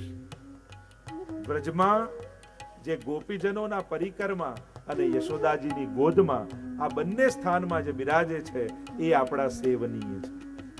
એટલે આ બંનેનો ભાવ ચાલશે. એક જે ગોપીજનોના પરિકરમાં છે, અને બીજા જે યશોદાજીના ગોદમાં, યશોદોત્સંગ લાલિત. આ બંને આપણા સેવનીય સ્વરૂપ છે. એટલે આ બંનેના ભાવથી સેવા. એટલે આ નિત્ય લીલામાં જે જે વર્ણન હરિરાયજી કરશે એટલે બાલ ભાવ પ્રગટ રૂપે કહેશે, અને કિશોર ભાવ ગૂઢ રૂપે સંકેત કરશે, અને બંને ભાવની આપણે ચર્ચા કરતા જઈશું. હરિરાય મહાપ્રભુજી વ્રજનું દર્શન કરી રહ્યા છે. પ્રભાત થઈ છે વ્રજમાં, પ્રાત સમય ઉઠી બ્રજબાલા, ગાવત મંગલ ગીત રસાલા. પ્રાત સમય બ્રજબાલાઓ પ્રાત સમય ઉઠી ગયા છે. આ બ્રજબાલાના અનેક ભાવ બતાવ્યા. હું કુમારિકાઓ, જે 16,000 કુમારિકાઓ નંદ બાબા બંગાળથી લઈને આવેલા, જેમણે કાત્યાયની આદિ વ્રત કર્યું છે, અને ઠાકોરજીની સેવા માટે જ આ લોકો નંદાલયમાં રહે છે. 16 વર્ષની આ કુમારિકાઓ યા બ્રજબાલાઓ નંદાલયમાં ઠાકોરજીની સેવા માટે રહે છે. અને એટલે જ વેણુ ગીત, યુગલ ગીતમાં આદિમાં આવે છે, દેવકી સુત પદાંબુજ લબ્ધ લક્ષ્મી. ત્યાં આશ્ચર્ય થાય આપણને કે આ ગોપીજનોને ઠાકોરજીને દેવકી સુત કહે છે. એટલે કે શું ગોપીજનો જાણે છે કે દેવકીજીના બાળક છે ઠાકોરજી? દેવકી સુત પદાંબુજ લબ્ધ લક્ષ્મી, દેવકીજીના પુત્ર. આવું કેમ? અને આ શ્લોક કોણ ગાઈ રહી છે? કે આ બ્રજબાલા, જે કુમારિકાઓ, જે અગ્નિ રૂપ કુમારિકાઓને નંદ બાબા રાખે છે નંદાલયમાં ઠાકોરજીની સેવા માટે. તો શું એ ઠાકોરજીને જાણે છે? અને આવું ગીત ગાતા ગાતા વેણુ ગીત, યુગલ ગીતમાં દેવકી સુત કહે છે. નંદ સુત કહેવા જોઈએ કે યશોદા સુત કહેવા જોઈએ? દેવકી સુત કેમ યાદ કરે? ત્યારે આચાર્ય અર્થ બતાવ્યો, કારણ કે આ નંદાલયમાં રહે છે અને નંદ બાબાને બાબા કહે છે, અને યશોદાજીને મૈયા કહે છે. અને યશોદાજીને મૈયા કહે છે, અને જો ઠાકોરજીને યશોદાજીના સુત કહે તો એમના ભાઈ થઈ જાય, કારણ કે એમને માં કહે છે અને બાબા કહે છે. એટલે જાણી કરીને કહ્યું દેવકી સુત પદાંબુજ લબ્ધ લક્ષ્મી. આ અમે જાણીએ છીએ આપ યશોદાજીના પુત્ર નથી, આપ તો દેવકીજીના પુત્ર છે. અને અમારો ભાવ આપના માટે માધુર્ય ભાવ છે, અને એટલા માટે જાણી કરીને દેવકી સુત પદાંબુજ લબ્ધ લક્ષ્મી કહ્યું. વેણુ ગીત, યુગલ ગીતમાં દેવકીના સુત કહ્યા. તો વ્રજબાલાઓ પ્રાતકાલ જાગી ગઈ છે. ઠાકોરજીની સેવામાં જવું હોય પહેલા જાગી જવું. હવે ઘણાને આ તકલીફ હોય સેવામાં. જો હું સાથે સાથે વ્યવહારાત્મક સેવાના ક્રમ પણ લેતો જઈશ, એટલે આપણી સાથે સાથે વાત ચાલતું જાય, કારણ કે સમય પછી પહોંચી નહીં શકાય. તો આથી દૈવિક આનું ચિંતન પણ કરીશું, ને સાથે વ્યવહાર આપણા જીવનમાં આ સેવા કેમ પ્રવેશે એની પણ વાત કરીશ. ઘણીવાર ઘણાને એ તકલીફો કે સેવા પધરાવી છે, સેવા કરવી છે, પણ સવારનો સમય અનુકૂળ નથી આવતો. ઓફિસે જવાનું હોય બધાને, રસોઈ કરવાની હોય, બાળકો સ્કૂલે જવાના હોય, સેવા કરવાની તો બહુ ઈચ્છા થાય, પણ સવારે અમને ટાઈમ જ નથી રહેતો. વાંધો નહીં, તમે પુષ્ટિ માર્ગમાં છો, 12 વાગે પણ બપોરે ઠાકોરજીના મંગળા કરાવી શકો છો. પુષ્ટિ માર્ગમાં કાલ બાધક નથી, સાધક છે. ઘણાને એમ થાય, આટલા મોડા કઈ રીતે જગાવાય? અચ્છા, તો આટલા વહેલા પોઢાવી દેવાય? તમે પોઢાવી દો છો તો વહેલા. ક્યાં રાતના પોઢાવો છો? ત્યારે તો રુચિ સખી અને સેજ બનાવી, ત્યારે તો અંધારું થઈ જાય, રાતે પડી જાય, પ્રભુને નિંદ્રાએ આવી જાય, પોઢીએ જાય, તો એનો વાંધો નહીં. પણ મોડા જગાવાય નહીં ના, વાંધો નથી. પુષ્ટિ માર્ગમાં કાલ સેવક બની ઠાકોરજીની સેવા કરવા આવે છે. એટલે જ્યારે તમે કીર્તન ગાઓ જગાવવા માટે કે લાલન જાગો હો ભયો ભોર, ઠાકોરજીની ભોર ત્યારે જ થાય છે. કારણ તમને આધીન કરી, તમને વશ કરી ઠાકોરજી પધરાવ્યા છે મહાપ્રભુજી. અને એટલા માટે સેવા જેને કરવી જ છે, અને એમ થાય કે સવારે નથી પહોંચાતું, વાંધો નહીં, બધા ઓફિસે જતા રહે, સ્કૂલે જતા રહે, ત્યારે પણ ઠાકોરજીને જગાવીને મંગળા કરાવી શકો, કારણ કે ત્યારે તમને કોઈ ડિસ્ટર્બ નહીં કરે. હવે ફાવશે? તો પુષ્ટિ માર્ગમાં મહાપ્રભુ, જો આપણે ત્યાં તો એવા વૈષ્ણવને મેં સેવા કરતા જોયા છે કે ઘરમાં બધા પ્રતિકૂળ, શું બધા વિરોધી હોય ઠાકોરજીના, અને આ બેનને સેવા કરવી હોય, પોતાના કબાટમાં લાલનને છુપાવીને રાખે, ઘરના બધા જતા રહે ત્યારે લાલનને બહાર કાઢી સેવા કરાવીને પોડાવે. ત્યાં સુધી અમે જોયેલું છે. એટલે જેને કરવું જ છે એ કરે જ છે, જેને નથી કરવું એને બધી સર્વત્ર ઉપસ્થિત મનોરથી પરિવાર એવં પુષ્ટિ સત્સંગ મહોત્સવમાં સત્સંગ રસપાન કરવા માટે આવેલા ભાગ્યવાન ભગવદીજનો,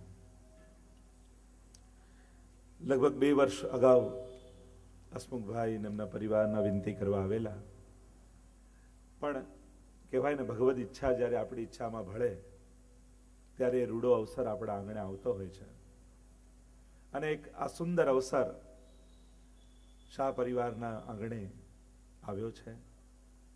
અને આ પરિવાર તો એટલો આત્મીય ભાવે જોડાયેલો છે, જાણે અમારો જ પ્રસંગ હોય એવું જ લાગી રહ્યું છે. અને એટલે જ કદાચ એટલું ધ્યાન નથી આપી શક્યો, કારણ કે આપણો જ પ્રસંગ, કારણ કે એટલી વ્યસ્તતા હતી. ઘણી વાર મળવા આવે હસમુખભાઈ, એમના પરિવારના લોકો, પણ સતત બહારગામ રહેવાને કારણે પણ આપણા પરિવારનો જ પ્રસંગ છે એવી ખુશી, એવો આનંદ થઈ રહ્યો છે. આ પરિવાર સાથે ઘણા સમયથી જોડાયેલા છીએ. બિરેનભાઈ જ્યારે સૌથી પ્રથમ ઓસ્ટ્રેલિયા જઈ રહ્યા હતા ત્યારે પૂજ્ય પિતૃચરણના આશીર્વાદ લેવા આવેલા, અને એ આશીર્વાદ ફળ્યા એમ કહી શકાય કે ત્યાં લૌકિક અને અલૌકિક બંને રીતે ભગવત કૃપા એમના પરિવાર પર ઉતરી. પ્રગતિ તો સાધી, પણ સાથે સાથે ઠાકોરજીને ભૂલ્યા નથી, છોડ્યા નથી. એમ કહું તો ચાલે કે અમારા મેલબર્ન હવેલીના મુખિયાજી છે કે ત્યાં બંનેને ભગવત સેવાનો અધિકાર પણ છે, અને ખૂબ જ ઉત્સાહથી વડીલોના જે સંસ્કાર, એમના માતા પિતાએ આપેલા એ સંસ્કાર એમને ફલિત થયા છે. અને ત્યાં બધી જ રીતે સેવાથી આખો પરિવાર જોડાયેલો છે. એટલે ઘણીવાર હું હસમુખભાઈને કહું, તમારી જોડે શાંતિથી અહીંયા નથી બેસાતું, પણ ત્યાં ઓસ્ટ્રેલિયા એમની જોડે બેસાય છે. પણ અહીંયા કારણ કે એટલી વ્યસ્તતા રહે, આવીએ જઈએ, પણ એક સુંદર અવસર જેની ઘણા સમયથી પ્રતીક્ષા કરી રહ્યા હતા એ આપણા આંગણે આવ્યો છે. એટલે આ 7 દિવસ ભાગવતજી ને અમે આ તમારા પરિવારના છીએ. એટલે આ 7 દિવસ માટે આ તમારો સમય છે. જો લૌકિક કરીએ એ તો બધું આપણા કર્મ પ્રમાણે થતું હોય, પણ અલૌકિક અવસર આવે ને એ ભગવત કૃપાનું પ્રમાણ હોય. એટલે આ 7 દિવસ ઠાકોરજી તમારા થયા છે એમ કહી શકાય. પેલું કહેતા ને કે રાજા ખૂબ દાન કરે એટલે બધા ખૂબ જ લેનારા એમની પાસે આવે. એટલે પ્રધાને ને રાજા કહેવા લાગે, પ્રધાને કહ્યું કે મહારાજ આ તમારા દિવસો છે, આટલા લોકો તમારી પાસે લેનારા આવે છે. ત્યારે રાજાએ કહ્યું કે જો આપનારા હોય તો લેનારા હોય જ ને, એમાં શું આશ્ચર્ય છે. પ્રધાને કહ્યું એવું નથી. સત્કર્મની ઈચ્છા હોય પણ સામે સત્કર્મ સ્વીકારનારા એ તો ભગવત કૃપા વગર સંભવ ન હોય. એટલે મહારાજ કે ના, તમે સારું કરનારા હોય તો સારું લેનારા હોય જ. ગોળ હોય ત્યાં માખી હોય જ. ત્યારે પ્રધાને કહ્યું એવું નથી. રાજા કહ્યું સાબિત કરીને બતાવો. અને રાતના સમય રાજાને બોલાવ્યા અને ગોળનો ડેફો મૂક્યો, એકે માખી ન દેખાઈ. જો મહારાજ તમે કોણ ગોળ હોય તો માખી હોય જ, તો કે અહીંયા તો કોઈ માખી નથી દેખાતી. ત્યારે રાજાએ કહ્યું આ તો રાત છે, દિવસ હોય તો હોય ને. પ્રધાન કે એ જ તો તમને સમજાવું છું, તમારા દિવસો ચાલે છે એટલે લેનારા હોય છે. કેવલ ગોળ હોવાથી માખી હોઈ જાય જરૂરી નથી, આપણા દિવસો હોવા જોઈએ. તો સત્કર્મો જ્યારે ઠાકોરજી આપણા દિવસો લખે ને ત્યારે આપણા જીવનમાં આવતા હોય છે. તો આ 7 દિવસ ઠાકોરજી આમના દિવસો લખ્યા છે, એટલે આમના પરિવાર થકી આ દિવસો એમને મળ્યા છે. અને એ નિમિત્ત બને. જો સત્સંગ કોઈ વ્યક્તિગત નથી હોતો, સત્સંગ તો સર્વ માટે હોય છે. નિમિત્ત કોઈ એક પરીક્ષિત બને, પણ સુખદેવજી બોલતા હોય એ તો જે શ્રવણ કરવા આવતા હોય એ બધા માટે હોય. આ કઈ લૌકિક જેવું નથી કે ફટાકડો જે ફોડે એને જ આનંદ આવે. આ તો જે લોકો આમાં સહભાગી થાય, શ્રવણ કરવા માટે આવે, અને સત્સંગની સાર્થકતા ત્યારે કહેવાય કે સાંભળનારા દરેકને એમ લાગે કે આ અમારા માટે કહેવાય રહ્યું છે, ત્યારે એ સત્સંગ સફળ કહેવાય. સુખદેવજી કેવલ પરીક્ષિતને જ નિમિત્ત બનાવીને બોલે તો એ સીમિતતા છે, પણ ભાગવતજી હજારો વર્ષોથી કહેવાતા આવ્યા અને હજારો વર્ષ કહેવાશે. લાખો ને કરોડો લોકોએ સાંભળ્યા હશે, પણ સાંભળનાર દરેકને એમ લાગે જાણે આ અમારા માટે કહેવાઈ રહ્યું છે. એ જ આ ગ્રંથની અલૌકિકતા છે. એમ જ આ 7 દિવસના જે લોકો સત્સંગના વિષયો સાંભળે છે ને, તો પોતાના બધા પ્રોગ્રામો ફેરવીને એમ થાય કે ના, એક દિવસ તો સત્સંગ સાંભળવા જવું જ છે. કોશિશ કરીએ 7 દિવસ સાંભળી. ભાગવતજીમાં એમ હોય કે એક દિવસની સાંભળી તો બીજા દિવસનું સાંભળી રહીશું, પણ અહીંયા તો એક દિવસનું ચૂક્યા એટલે ચૂક્યા, પછી એ વિષય પાછો નહીં આવે. રોજ નવો વિષય છે. એટલે બહુ સાવધાન રહેજો. એક દિવસ પણ ચૂક્યા તો એ ચૂક્યા જ છો તમે. તો અવસર બેર નહીં આવે, પુનઃ આ અવસર નહીં મળે. રોજના નવા વિષયોની સાથે જાણે આખા પુષ્ટિ માર્ગને આ 7 દિવસમાં પાન કરવાનો એક રૂડો અવસર આપણને મળ્યો છે. આંબાવડીના વૈષ્ણવ સૌભાગ્યશાળી છે, કારણ કે કથા થવાની હતી મણિનગર, પણ થતા અહીંના વૈષ્ણવનો કદાચ લાભ અધિક લખાયો હશે, એટલે આંબાવડી વાળા સેટેલાઇટ વાળા તાળીઓ વગાડતા લાગે. તો કથા ખેંચાઈને અહીંયા આંબાવડીના આંગણે આવી છે. પણ કોઈ પણ સ્થળે થાય, મુખ્ય વાત તો ભગવત ચર્ચાની છે, ભગવત સત્સંગની છે. અને એ 7 દિવસ સુધી 2 ઘડી જીવ્યાનો આનંદનો અનુભવ આપણે કરવાના છીએ. અને આમાંથી એકે વિષય ભાગવતજીના બહારનો નથી. પુષ્ટિ માર્ગનો કોઈ પણ વિષયની ચર્ચા થતી હોય ત્યારે એમ નહીં માનવું કે આ ભાગવતજીથી જૂનું છે. ભાગવત સુધારસ મતકે અપનો પંથ જતાયો. આ તો ભાગવતનું મંથન કરી જે નવનીત નીકળ્યું, જે માખણ નીકળ્યું, એ જ માખણ આપણે 7 દિવસ સુધી ખાવાના છે. એટલે આ ભાગવતજીથી જુદું નથી. ભાગવતજીનું જે ફળ છે એ જ ફળ આ સત્સંગનું છે.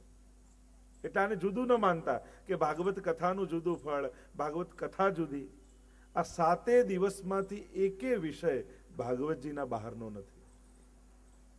એ જ ભાગવતજીની લીલાઓ, એ જ ભાગવતજીના સ્વરૂપો, એ જ ભાગવતજીની કથાઓનું નવનીત આ 7 દિવસ સુધી આપણે પાન કરવાના છે. અને જે ભાગવતજીનું ફળ છે એ જ ફળ આ 7 દિવસની કથાનું છે. એટલે એવું પણ ન વિચારતા કે ભાગવતજીની કથાનું ફળ અન્ય છે અને એ વધારે, આ ઓછું, યા આ વધારે, આ ઓછું. ના, આ જ સર્વ વિષયો ભાગવતજીની ભીતર બિરાજે છે. અને આપણા ભગવદીજનોએ, આપણા આચાર્યોએ આ ભાગવત સમુદ્રનું મંથન કરી, શ્રી ભાગવત સમુદ્ર મથન ક્ષમઃ, શ્રી મહાપ્રભુજીએ આ ભાગવત રૂપી રસ સમુદ્રનું મંથન કરી જે નવનીત આપણને આપ્યું છે, એ જ નવનીત પુષ્ટિ માર્ગ છે, એના વિષયો છે અને એના જ કીર્તનો, એના ગ્રંથો છે. એટલે એ જ ભાવથી અને એ જ મહાત્મથી તમે સાંભળજો જેમ તમે ભાગવતજીનું શ્રવણ કરો છો. આપણા આચાર્યોના અનુભવની વાણી આ ગ્રંથોમાં છે, આ કીર્તનોમાં છે. અને એટલે જ આપણે ત્યાં કોઈની કલ્પના ગાવા કરતા કોઈનો અનુભવ ગાવાની મહત્તા છે. કલ્પનામાં ગમે તેટલું ક્રમ વિધિ આપણે સૌ કરતા હોઈએ છીએ, જાણતા હોઈએ છીએ. હું તો ઘણીવાર એટલે જ કહું, હવેલીમાં દર્શન કરવા જનારને હવેલીની અંદર નિજ મંદિરમાં શું ચાલે છે એનું પણ જ્ઞાન હોવું જોઈએ. આપણે દર્શન કરવા જઈએ ને બસ એક જ ધ્યાનમાં હોય કે બસ આ કિવાડ ક્યારે ખુલે, બીજું કોઈ ચિંતન નથી હોતું. પણ દર્શન કરવા જનારને અંદર શું ચાલી રહ્યું છે એનો ભાવ પણ ખબર હોવો જોઈએ. અંદર કઈ બધા બસ એક તાગ લગાવીને બેઠા નથી કે ક્યારે કિવાડ ખોલીએ. અંદરના ક્રમનો જ્ઞાન હોવું જોઈએ. એટલે કદાચ વહેલા પહોંચ્યા, તે વહેલા પહોંચ્યા એટલે ઘડિયાળ સામે જોઈ મોડું થયું એ જ ચિંતન નહીં રાખવાનું. પણ અંદર ભોગ આવી રહ્યા હોય તે ભોગની લીલાની પણ ભાવના તમે કરી શકો, એ આજે તમને શીખવા મળશે. નહીં તો હલવે શું થાય, જયારે હવેલી પહોંચીએ એટલે બસ આપણી ઘડિયાળ જોઈએ, હવેલીની ઘડિયાળ જોઈએ, આપણી ઘડિયાળ જોઈએ, હવેલીની ઘડિયાળ જોઈએ, ક્યારે આટલા વાગે ને કિમાડ ખુલે. આ પુષ્ટિ માર્ગીય ભાવ નથી. જે ઘડીએ પહોંચ્યા એ ઘડીનો આનંદ લઈ શકો છો. બંધ કિવાડ છે એનો પણ આનંદ લઈ શકો છો. કે કિવાડ ખુલે પછી જ આનંદ આવે? તો આ સમજવાનું છે. અષ્ટયામની ભાવના સમજશો એટલે દર્શનમાં મોડું થયું, હવે તમે પહોંચ્યા, કદાચ 10 મિનિટ મોડું થયું અને તમારા માટે વહેલા કિમાડ ખુલી ગયા, એનો અર્થ એ થયો કે ભોગ તમારા માટે ઠાકોરજીને વહેલા સરાવી દીધા, એટલે તમારે કારણે ઠાકોરજીને આરોગવાનો ટાઈમ ઓછો પડ્યો. તો એમાં તમારે રાજી થવા જેવું છે કે દુઃખી થવા જેવું છે? ઘણા લોકો એમ કે અમારા માટે મુખિયાજી વહેલા દર્શન ખોલી દીધા, તેમાં કઈ રાજી થવા જેવું નથી. આપણે જઈએ છે તો પ્રભુને આનંદ આપીને આવીએ, એનું નામ વૈષ્ણવતા. પણ આપણે ગયા ને પ્રભુને આરોગવાનો ટાઈમ ઓછો પડ્યો તો એ દિવસે આપણી વૈષ્ણવતા ગઈ. ઉલટાનું એમ કેવું જોઈએ, ના અમારા માટે ઉતાવળ ન કરતા, અમે તો આ બેઠા. કદાચ એ દિવસે દર્શન ન થયા, દંડવત કરીને નીકળી ગયા તોય તમારી સેવા પહોંચી, પણ તમારે કારણે અંદર ઉતાવળ કરવી પડી તો આપણી વૈષ્ણવતા લાજે. એટલે આ જ સમજવાનું છે. અંદર ખાલી કોઈ એમને એમ નથી બેઠું રહેવું, અંદર આ અષ્ટયામનો ક્રમ ચાલે છે.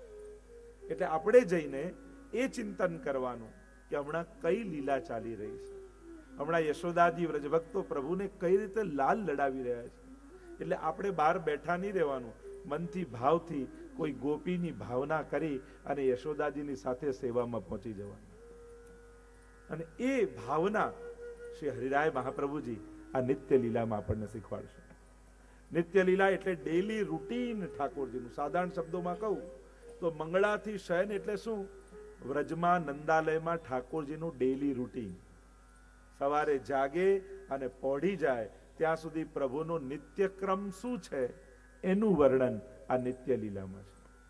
કેવળ ઠાકોરજી શું કરે છે એનું જ વર્ણન નથી, પણ યશોદાજી અને ગોપીજનો શું શું કરે છે, જગાવતા પહેલા એમના મનમાં કયો ભાવ છે અને પોઢાડ્યા પછી કયો ભાવ છે, આરોગાવતી વખતે શું ચિંતન છે, ઠાકોરજી વનમાં જાય ત્યારે એ લોકોના હૃદયમાં શું ભાવ છે. તો આ બંને ભાવ નિત્ય લીલામાં વર્ણન આવશે. નિત્યના બે અર્થ થાય. નિત્યનો એક અર્થ થાય ઇટરનલ, શાશ્વત. આ નિત્ય લીલાવાદ કહીને આ તો નિત્ય છે, બ્રહ્મ નિત્ય છે. વેદાંતના શબ્દોમાં કહું એટલે કે સત્ય છે, શાશ્વત છે. નિત્યનો એક અર્થ થાય શાશ્વત, કે આ પહેલાય હતું, આજે છે ને પછી રહેશે. તો નિત્ય લીલાનો એક અર્થ થાય શાશ્વત લીલા. એટલે એમ નહીં માનવું કે આટલા હજારો વર્ષ પૂર્વ યશોદાજીને ત્યાં ઠાકોરજી જાગતા, આરોગતા, પહોળતા, વનમાં પધારતા. ના, આ તો નિત્ય લીલાવાદ છે. આજે પણ ગોકુલમાં યશોદાજીને ત્યાં લાલન જાગે છે, આજે પણ આરોગે છે, આજે પણ પહોળે છે, આજે પણ ગાયોને ચરાવવા વનમાં પધારે છે. પુષ્ટિ માર્ગમાં ભૂતકાળ નથી, ત્યાં નિત્યતા છે. પુષ્ટિ માર્ગને સમજવા માટે એક વાત સમજી લેવી જોઈએ. અહીંયા નિત્ય લીલાવાદ છે, શાશ્વતતા છે. અહીંયા કોઈ પણ લીલાને ભૂતકાળ નથી મનાતી, શાશ્વત મનાય છે. અને એટલે જ તો પૂર્વમાં જે ઉત્સવો થયા આજે પણ મનાવીએ છીએ. એમ થાય કે ઠાકોરજી સતગરામાં પધાર્યા, શ્રીનાથજીનો પાટોત્સવ મનાવીએ તો એ તો ત્યારે થયું, હવે શું? ગુસાઈજીનું પ્રાગટ્ય તો ત્યારે થયું, હવે શું? હવે કેમ મનાવવાનું? યહ પ્રાગટ્ય હોત હૃદય ને. આ બધું આજે પણ થઈ રહ્યું છે. અલૌકિક તત્વો કાળમાં બંધાયેલા નથી હોતા, એ શાશ્વત હોય છે. પુષ્ટિ માર્ગને સમજવા માટે આ એક નિત્ય લીલાવાદનો સિદ્ધાંત સમજી લેવો જોઈએ કે જે લીલાઓ થઈ એ થઈ જ રહી છે, એ બંધ નથી થઈ. આ પ્રભુનો નિત્ય લીલાવાદ છે. એટલે આજે પણ દાન લીલાના દિવસો આવે તો દાનના મનોરથો થાય, કારણ કે આજે પણ ઠાકોરજી આ લીલા કરે છે. રાસનો સમય આવે તો આજે પણ ઠાકોરજી રાસ કરે છે. આજે પણ અન્નકૂટ આવે તો એ લીલા થઈ રહી છે. એટલે કરી હતી એવું નથી, આજે પણ ઠાકોરજી આ લીલાઓ કરી રહ્યા છે. આ છે નિત્ય લીલાવાદ. એટલે પુષ્ટિ માર્ગનો આ પહેલો એક સિદ્ધાંત સમજી લો. નિત્ય એટલે એક અર્થ ઇટરનલ, શાશ્વત. આ શાશ્વત લીલાઓ છે. આજે પણ મંગળાથી લઈ શયન સુધીની લીલાઓ અખંડ રૂપે ચાલી રહી છે. અને બીજો અર્થ નિત્યનો થાય ડેલી, નિત્યની લીલા, રોજની લીલા. તો આ એક રોજની પ્રભુની લીલાઓ છે, મંગળાથી લઈ શયન સુધી. તો પુસ્તિકા બધા જ પોતપોતાના હાથમાં રાખજો, જેથી મારી સાથે તમે ગાઈ શકો, એના એક એક શબ્દોનું તમે ચિંતન કરી શકો, अवगाहन કરી શકો. आइए प्रवेश करते हैं हरिराय जी के स्वर में स्वर मिलाकर और बब्बे टूको આપણે ગાતા જઈશું અને એનું અવગાહન કરતા જઈશું. प्रात समय ब्रजबाला गावत मंगल गीत रसाला कर श्रृंगार मथनिया धोवे अपनो अपनो दयो विनोवे प्रात समय ब्रजबाला गावत मंगल गीत रसाला કરી શ્રૃંગાર મથનિયા ધોવે અપનો અપનો દયો વિલોભે.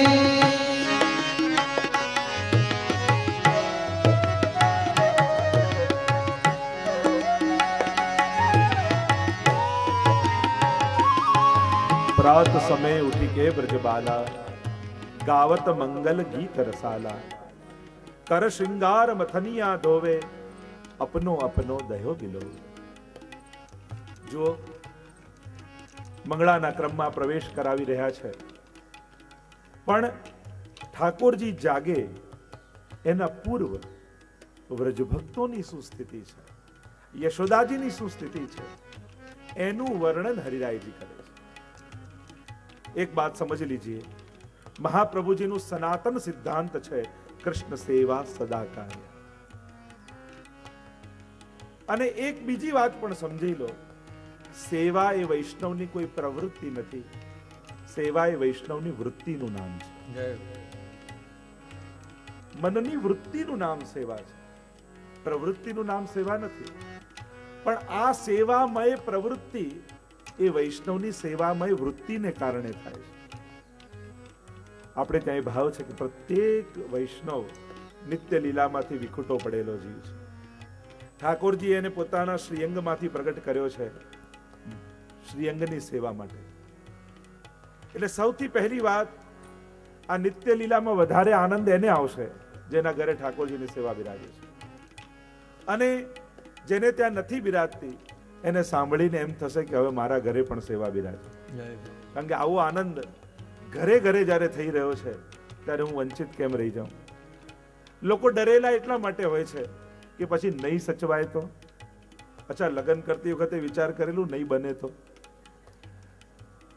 ત્યારે તો એમ થાય ને કે ના ખૂબ આનંદ કરીશું, પરિવાર સચવાશે, બધું થશે. તો લૌકિકમાં આટલા આશાવાન હો છો તો અલૌકિકમાં આવા નિરાશાવાદી કેમ આપણે બધા?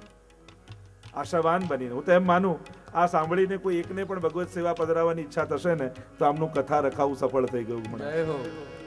અને હું ઈચ્છું જ છું કે જેને જેને ત્યાં સેવા ન હોય, આ સાંભળ્યા પછી ભલે 15 મિનિટ સેવા કરજો, ઠાકોરજીને પધરાવો તો ખરા, શરૂ તો કરો, ગભરાવો નહીં.